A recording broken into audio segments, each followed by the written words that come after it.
नाज़रीन बिरा रोड का ब्रेकिंग न्यूज़ तव्हां सां शेयर कंदा हलूं। बिरा रोड के गोश्त मार्केट में सवें शहरीन पारां बरसाती पानी निकाल न कराइण ते चूंडल नुमाइंदनि ऐं ज़िलई इंतज़ामिया ख़िलाफ़ धरणो हणी रोड ब्लॉक करे छॾियो आहे।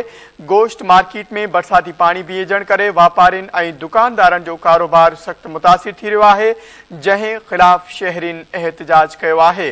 एहतजाज कंदड़नि जो चवणु आहे त बरसाती पानी बीहण करे मुख़्तलिफ़ बीमारियूं पखिड़िजी रहियूं आहिनि, कारोबार पिणु सख़्त मुतासिर थी रहियो आहे। एहतजाज कंदड़नि मुतालबो कंदे चेतालींदो आहे त बिना देर गोश्त मार्केट मां बरसाती पानी निकाल करायो वञे, ॿी सूरत में भिरिया हाईवे खे ब्लॉक करे धरणो हंयो वेंदो। ख़बर अवां सां शेयर कंदा हलूं। हिकु भेरो ॿीहर ब्रेकिंग न्यूज़ जे हवाले सां अवां खे आगाह कंदा हलूं। इहा अहम ख़बर बिरा रोड खां शेयर कंदा हलूं। बिरा रोड जे गोश्त मार्केट में सवें शहरीन पारां बरसाती पानी निकाल न कराइण ते चूंडियल नुमाइंदनि ऐं ज़िलई इंतज़ामिया ख़िलाफ़ धरणो हणी रोड ब्लॉक करे छॾियो आहे।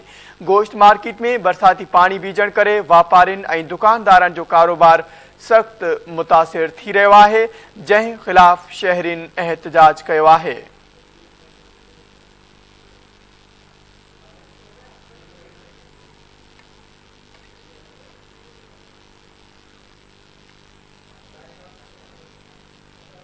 ख़बर के हवाले से नाज़रीन अवां खे आगाह कंदा हलूं। या ब्रेकिंग न्यूज़ अवां सां हिकु भेरो ॿीहर शेयर कंदा हलूं। एहतजाज कंदड़नि जो चवणु आहे त बरसाती पानी बीहण करे मुख़्तलिफ़ बीमारियूं पखिड़िजी रहियूं आहिनि, कारोबार पिणु सख़्त मुतासिर थी रहियो आहे। तफ़सील मालूम कंदासीं। धरती टीवी बिरा रोड जो रिपोर्टर उज़ैर चौहान असां सां लाइन ते मौजूदु आहे। जी उज़ैर, आगाह कजो, छा धरणो हिन वक़्तु जारी आहे? जी बिल्कुल मंजर, बिरा रोड के गोश्त मार्केट में बरसाती पानी निकाल न कराइण ते चूंडियल नुमाइंदनि ऐं ज़िला इंतज़ामिया ख़िलाफ़ रोड ब्लॉक करे धरणो हणियो ऐं छिते नारेबाज़ी कई वई आहे।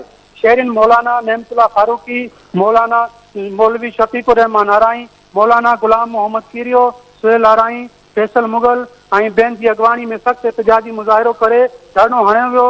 अॻवाननि ॻाल्हाईंदे चयो त बिरा रोड जे चइनि पासनि में 6 खां 7 फुटनि ताईं पानी बीठल आहे, पर इंतज़ामिया अगोर निंड सुतल आहे। हिननि वधीक चयो त ज़िले नौशरो फिरोज़ खे करोड़ रुपया फंड जारी कया विया आहिनि, पर इहे किथे बि ख़र्च थींदे नज़र नथा अचनि। हिननि चयो त बरसाती पानी बीहण करे समूरो शहर ऐं 20 खां वधीक ॻोठ मुकमल पानी हेठि अची विया आहिनि ऐं सवें ख़ानदान बेघर थी लॾो खणण ते मजबूर थी विया आहिनि ऐं शहर में मुख़्तलिफ़ बीमारियूं फैलिजी रहियूं आहिनि। कारोबार पिणु सख़्त मुतासिर थी वियो आहे, जॾहिं त सवें घर किरी पट थी विया आहिनि। एहतजाज कंदड़नि मुतालबो कंदे चयो आहे त जेकॾहिं बिरा रोड मां बरसाती पानी निकाल न करायो वियो त भिरिया ऐं हाईवे खे ब्लॉक करे धरणो हणियो वेंदो। जी उज़ैर, वॾी महिरबानी आगाह करण लाइ।